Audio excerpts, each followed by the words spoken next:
Well, hi there. I know that right now there are a lot of people in the hobby that are very concerned, and reasonably so, about some of the legislation that's been coming through in various states regarding reptiles that we're allowed to keep in the hobby and our interaction with them in the field. And I think a lot of us are wondering what we can do. And one of the clear things that we can do is we can support advocacy groups like, and especially, USARK. We will have a link down in the description to where you can donate or become a member of USARK and support them in what they're doing, because they are really helping get the voice of keepers out there so that the policymakers making the decisions about these animals and our ability to keep them and this hobby have some input from people in the hobby. But I want to talk to you about kind of what else can be done at this point, what you can do and what you can get behind. And I got to tell you, I've been here in Utah for about 10 years. And when I first got here to Utah, the laws about reptiles, both in captivity and your interaction with them should you encounter them in the wild, especially invasive reptiles, they were pretty intense. And in my opinion, they didn't all make a lot of logical sense. One of them, and there are lots and lots of examples, but one thing that was the case when I got here was that snapping turtles, common snapping turtles, which are not native in the state of Utah, they were strictly banned. And, there's potentially reason for that. But there were also a lot of invasive, there's probably a fairly large established population of snapping turtles here in the state, and lots of other invasive species, reptiles and non-reptiles. And the only legal thing that you could do if you encountered a snapping turtle was kill it. You couldn't move it alive. You couldn't take it into captivity and remove it from that environment. The only legal thing you were allowed to do was kill it on site. And that's not for everybody. I mean, for me, that's potentially, it's definitely my favorite turtle, potentially my favorite of all animals. I absolutely adore them. And that was your only legal recourse. I have with me today Matt Jeppson, who is someone I respect tremendously, because he was part of a team of people who here in the state of Utah worked with the state officials to change a lot of these policies. You might notice we have 2 invasive wild-caught snapping turtles here in the reptile room that we have legally housed because of laws that Matt was integral in changing here in the state. And so I really appreciate you being here today to talk to us and to share a little bit about what worked for you and your team here in Utah, and also things that you think we might be able to do going forward that may apply to other states as well. I really, really do appreciate you being here to talk to us and share a little bit of your expertise. Happy to be here, Clint. We had actually a pretty amazing experience when we worked with the state of Utah and went through their process to change the reptile rules here. And I think that some of what we experienced during that process may be applicable in other circumstances in other places, and at least might provide an example that helps people think on ways that they can contribute, they can get involved, and they can potentially make a difference in their states. I would honestly just love any advice that you can give us, because I think right now a lot of us are feeling a little bit kind of powerless, right, and hopeless, but you have clearly demonstrated that at least in many instances you can work very harmoniously with the state agencies to affect a meaningful change that's beneficial really for all parties involved. And how did that process even begin?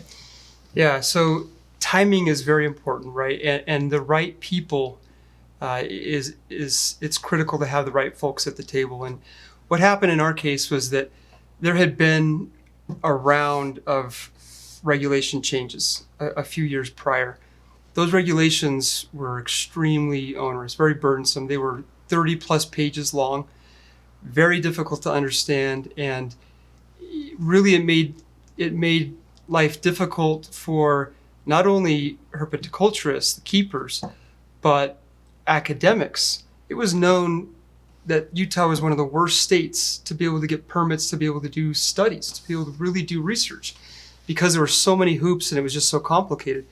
And the same was the case for really where I fell, and my primary interest was and is being in the field with reptiles, being able to be out there and interact with reptiles, taking photos, sometimes as a volunteer, gathering data for state agencies, for professors, universities, and contributing that way, but just interacting with them in their natural habitat there. It was difficult to be able to go out and take a picture and not know if what you were doing was actually legal. If you touched the animal, if you did anything in that interaction, you could be in trouble. So there were a lot of problems, and it wasn't necessarily the state's fault. There was just people didn't know what they didn't know, and they were trying to do the best they could for the animals, but there were a lot of illogical results. And my background is as an attorney. Obviously, I'm here in my personal capacity, and not as an attorney or not as part of my job. These are things that are important to me. I operate on logic, and I'm not very creative, but my logic, senses are always ticking as I look at things. I look at a regulation, and when we looked at those, there were just a lot of things that didn't connect. And so we approached the state and we said, look, we are not interested in trying to just bust open the regulations and make it so that anything goes. That's not our interest. We have an interest in conservation. We have an interest in balance.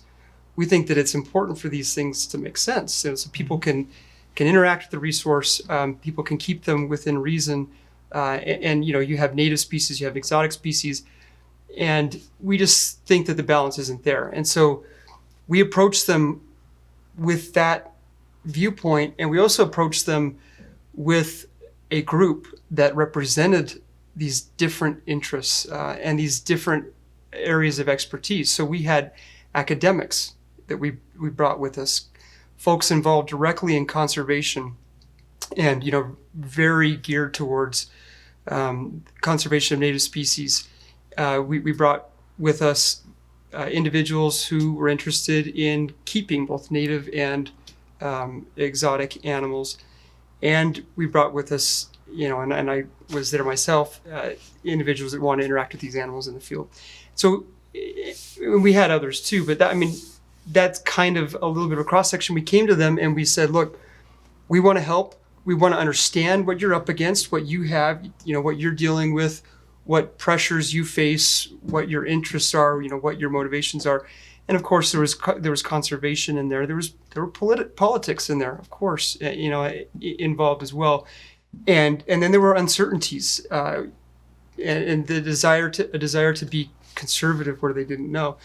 So we came at it with this approach that we wanted to understand where they were, what they needed, and that we wanted to cooperate and help. We were very loud, but we were not divisive. I don't know. Not disrespectful. Yeah, we did not come in it to tell them that they were terrible and to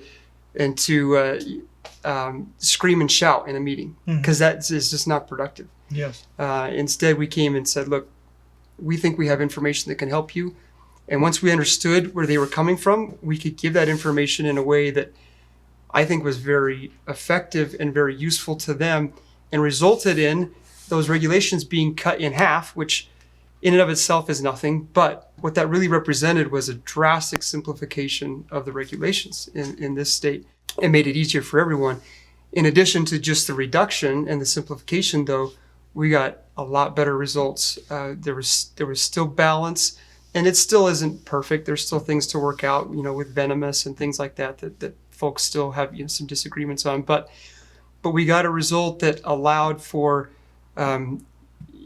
reasonable interaction, some reasonable take, and reasonable common sense, a common sense approach to keeping exotic animals here in the state. So it really was a much more complicated process than what I've just described, but a great process in the end, and had a great result. It seems like parts of the formula were that you were loud enough that you couldn't be ignored, but what you were saying, wasn't adversarial. You were coming in as an ally. You were seeking to understand what their priorities were, what they were hoping to achieve with the regulations. You brought with you a team of people who could assist in achieving those goals, and yet you along with bringing something for them, you were able to renegotiate things in such a way that they're hugely beneficial for the reptile hobby, for both keepers, for people who want to interact with animals in the field, for researchers. And so it was a situation, it seems, where everybody involved won. And it wasn't about trying to defeat anybody else. It was how can we work with you to achieve your goals without destroying all of the things that matter so much to us. Does that seem about right? Yeah, no, that really characterizes it well. And it even though establishing that trust took some time, and like I said, it is simplified what I've described here. It really did work well when they understood that we were trying to help, and that we were not trying to destroy, just dismantle regulations. Yes. That was not the approach. And I kind of think of environmental groups like you have a lot of different different types of nonprofit environmental groups, and I won't list names, but there are groups that are strap yourself to the tree, and you're cutting me down with the tree, and then there are groups that they come and do kind of what we talked about, and they really say, like, how can we be involved in the process? How can we help? We have these experts, and government agencies are poorly funded, right? They do not have a lot of money, and when they can trust volunteers that come in that way, or these groups that come in to help, they will take that help in most circumstances. Now, I don't pretend to brush this in a way that makes it sound like you can just glide past politics. I know that there are really tough things going on, really tough situations especially in Florida, in New York, and in other states, and some of these measures you may not be able to achieve the result that occurred here. But that said, one, to me, it's your best shot, and two, you may get partial results, which can still be useful, and you may be able to affect things where you otherwise couldn't if you didn't come at it the right way. That makes so much sense. And you said there's politics still involved, right? But one of the things that I think you emphasized is understanding where they are coming from, and that's maybe the thing that often we bypass when we're in political discussions, is understanding where the other side is coming from, so that you can come to a compromise that still addresses their potentially very legitimate concerns. Yep. And without that, you're just in a war that you have no power to win, really, in these situations. But when you come in as an ally, willing to volunteer your services and your talents and your expertise to help them achieve their missions while also achieving yours, I agree with you. That's the best chance we have, and that's not just in this. This is probably in almost anything, but like you said, it also takes a lot of patience, and that can be sometimes maybe the hardest part. Is I want it changed, and I want it changed now, but maybe that's not going to do anything. But if we can work doing the things that I think you suggested, and we can be patient with it, we can see incredible change. And because I mean, I know there's more to do here in Utah, but what has already happened blows me away. And I am so thankful to you and the other members of your team for your service to this hobby and to the state and to conservation. I really, really appreciate it, and I appreciate you being here. Well, it's my pleasure to be here. But I will say that the effort here would not have worked with one person. It was not me, and it was a group, and that is how it works. And I do think that is the best shot is to try to be organized and to try to be to understand those folks that you're working with, but to try to come in to the extent that you can with tools to help those organizations. And if they see it, it really is the case. I mean, you said it here, but it really is the case that the people that are really in the trenches for agencies doing this, for the most part, they're reasonable people and they're trying to do the right thing. That's been my experience. They do have these pressures on them, and sometimes their hands are completely tied. But lots of times, they'll listen to reason, and if they can trust you, they'll take that input that people sometimes I think feel like they're just not going to take. But anyway. Well, I love it. I really it makes me feel hopeful because I have seen what's been achieved here. I think right now a lot of us feel like we're losing some battles. And I think the thing is, what you suggested is that we don't even fight a war.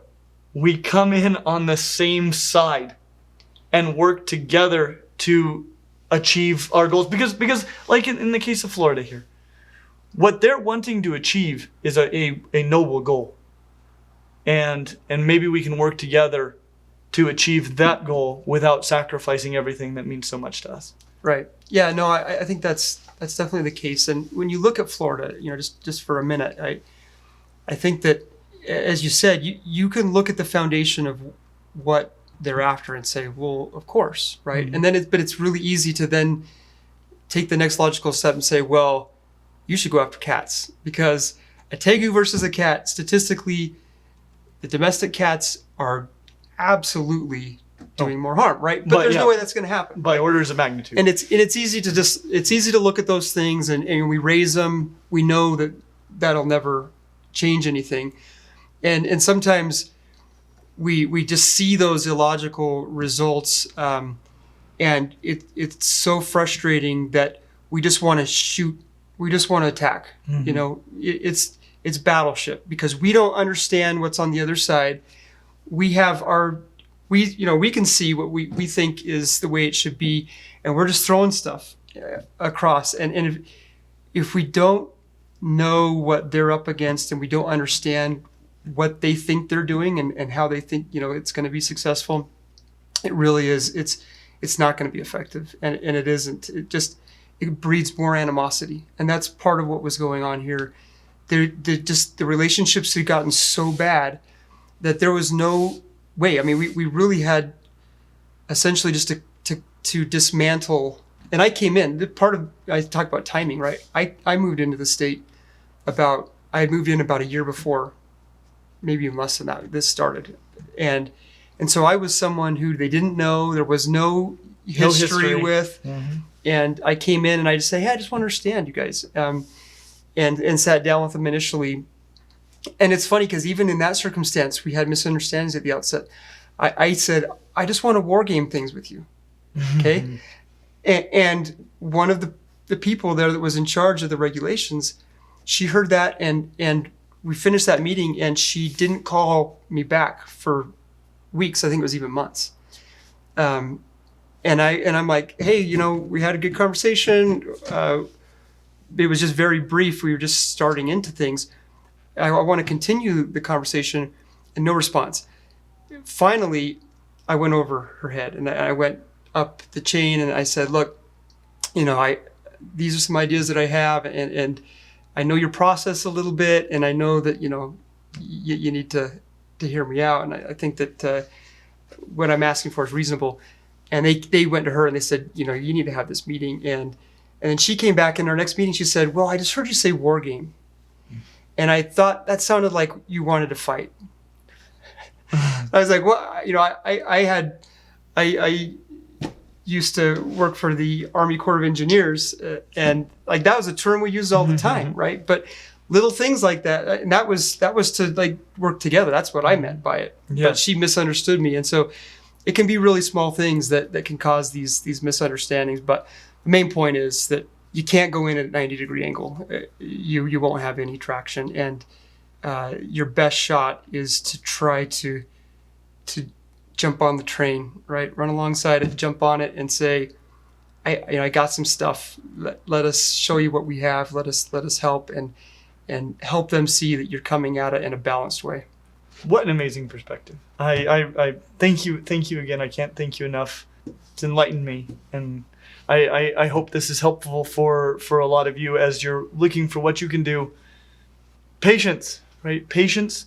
Let's work together, and let's you know, let's not make enemies, right? Let's be part of the solution instead of another problem, an enemy to fight. As always, like and subscribe, and we hope to see you real soon. Sure. Happy to be here.